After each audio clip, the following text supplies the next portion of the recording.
Some are not born to be kings, but a nation chooses them to begin a new dynasty, the dynasty of trust. On a cold morning across the misty fields of Jiaochao, a barefoot man in a plain brown robe quietly handed a bowl of rice to the hungry. No one called him a great ruler, no one crowned him a hero, and yet he would be the first to lead Vietnam out of the long night of foreign rule. A name barely mentioned in Chinese chronicles, but kept alive in the hearts of the Vietnamese like a fire burning through 1,000 years of darkness. And tonight, we tell his story. The Shadow over Giao. In the final years of the 9th century, the land of Jiaochao, once a prized frontier of ancient China, was suffocating in darkness. The once mighty Tang dynasty was crumbling. Civil wars, famines, and peasant uprisings tore apart the north. But in the south, the yoke of foreign rule remained heavy. Taxes were collected relentlessly, conscripts were dragged from homes, swords gleamed in village markets, even children were beaten to pay what their parents could not. In a quiet corner of Hongqiao, present-day Haiduang, lived a local chieftain named Khuc Thua. No one quite knew where he came from, but everyone knew one thing. Where Khuc Thua lives, there is rice in the bowl, fields to till, and no elder is left behind. He was not a mandarin, not a scholar, but people from distant hamlets came to settle near his home. His house was no palace, just a simple wooden home beside the river, shaded by an old longan tree, where soft cooking smoke rose each evening from the hearth of his quiet wife, known simply as Madame Cook. But the winds were changing. A new Tang official named Dugu Kun arrived in Jiaochao, ruthless and greedy. He doubled the taxes, sending soldiers to beat the poor. One misty winter morning, Khuc Thua passed a river checkpoint. He saw 2 small boys being whipped, their parents short 2 baskets of rice. He said nothing. He stepped forward, laid down the missing rice, bowed silently, and led the boys away. The soldiers dared not stop him. And the people watched and whispered, "If Master Khuc were in charge, this would never happen. If he speaks, perhaps the world would change." That night, under the longan tree, he sat in silence.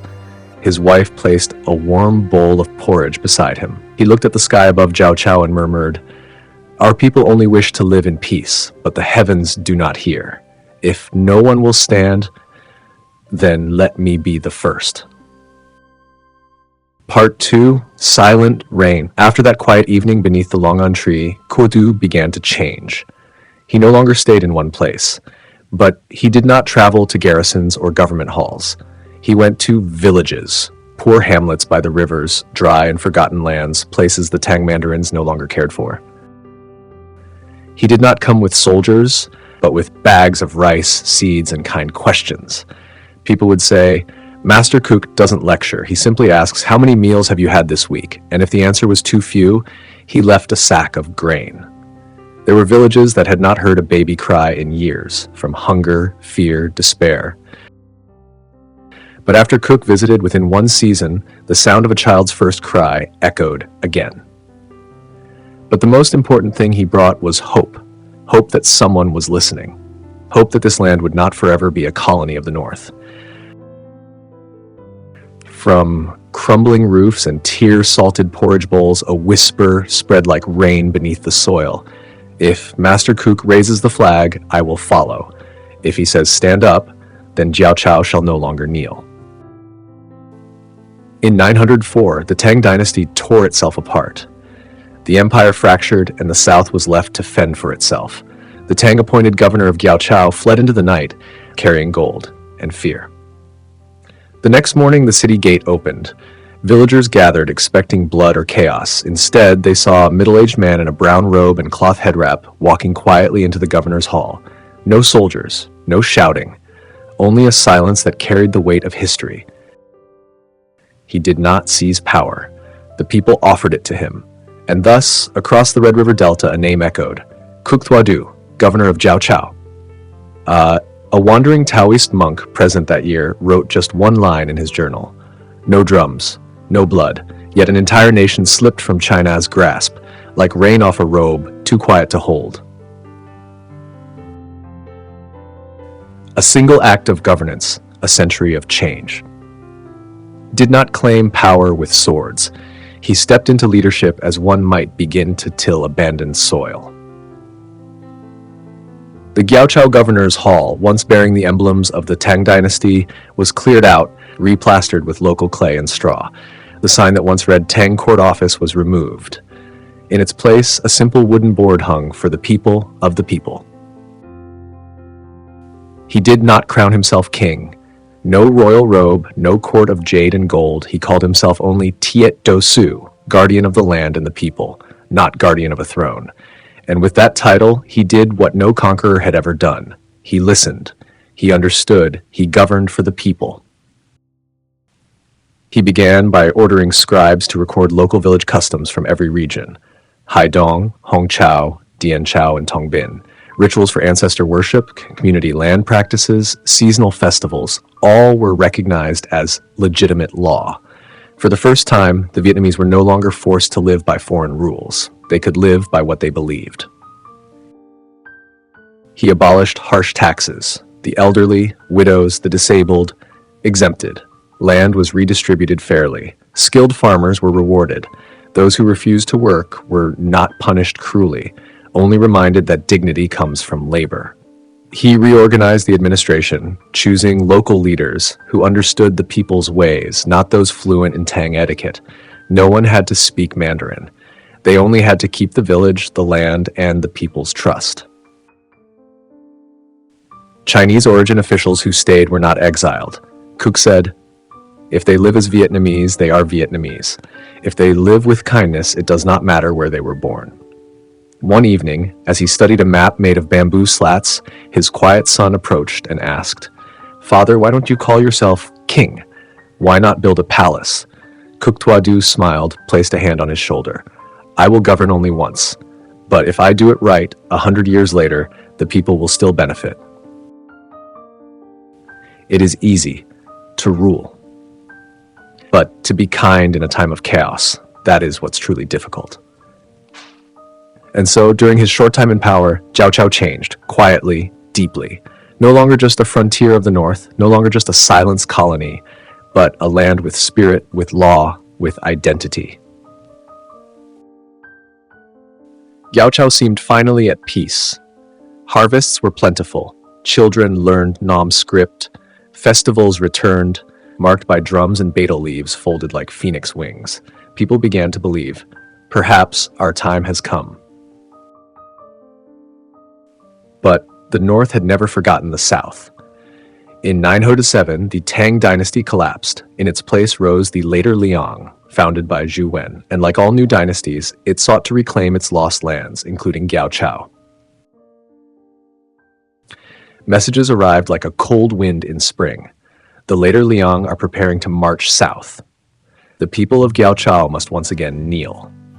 Fear spread. The elders who once lived under Tang rule coughed at night, reliving old horrors. No one wished to return to the days of beatings for unpaid rice, punishment for mispronounced Chinese, or sons dragged away, never to return. Khuc Thua said little. He rose early, visiting villages across Hongqiao, Tongbin, and Haidong. Everywhere he went, he touched a shoulder and said, "Do not panic. This land is ours. They will come, but only those who lose hope will be defeated." When he returned to his residence, his face had paled. The illness long simmering began to show. He summoned his son, Khuc Thua, to his side. It was the first time he did not sit upright, only lay on his back, head resting on his sleeve, eyes on the bamboo ceiling. "How," he whispered, like a late-season breeze, "I leave you no throne. Only faith. If you lose the people's trust, even a golden crown will not hold this land." Khuc Thua said nothing. This was the boy who once followed his father from village to village, who had seen children laugh learning their letters, who helped dredge muddy canals with bare hands. Now he sat before the most silent coronation in history. There was no ceremony, no scroll, only a final breath beneath a waning moon, inside a quiet wooden house. The first to return Vietnam to Vietnamese hands had passed away. No trumpets, no court, only the wind from the north and the faith that remained. Part mime, A shadow passed away in silence. There was no national mourning, no jade tomb with dragons carved in stone, only a strip of white cloth hung at the village gate and wet eyes that said nothing aloud. The people mourned on their own. Water carriers fetched for neighbors. Farmers tilled each other's fields. No orders were given, yet all of Gyao Chao seemed to bow as one. His successor did not fail him.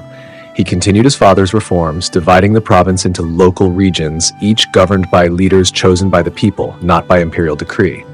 From this, the Vietnamese system of village elders, headmen, and community councils was born. He also established schools, promoted the Nam script, and made village laws publicly displayed, no longer hidden or arbitrarily enforced. But history is never still. The later Liang dynasty still dreamed of reclaiming the south. Eventually, Khuc Thua, a later descendant, proved too weak. In 930, the Southern Han army invaded, retaking Gyao Chao. But what they could never reclaim was the faith Khuc Thua had planted. A quiet, steady belief, rooted like bamboo, that would one day rise as a towering tree of independence. In 938, Ngo Quyen defeated the Southern Han on the Bashdang River, ending over 1,000 years of Chinese rule. Ngo Quyen is remembered as the one who ended it. But perhaps we must also remember Khuc Thua, the one who began. He left behind no grand conquests, no war horses, no strategy scrolls, but he gave us something every revolution needs: the belief that we deserve to govern ourselves. And that is enough for his shadow to remain across history, not written in ink, but held in the hearts of the Vietnamese people. History often honors those who end wars, but few remember those who began with faith and silence. Khuc Thua did not fight with swords. He fought with compassion, with farmland, and with the voice of the poor. He built no palace, formed no royal court, left no statues in stone. But with his bare hands, he laid the first foundation of a nation learning to stand on its own. People remember Ngo Quyen, the one who ended 1,000 years of foreign rule. But we should also remember Khuc Thua, the one who opened that path with his heart and humble shoulders. He left no throne, only one thing: the belief that the Vietnamese deserve to rule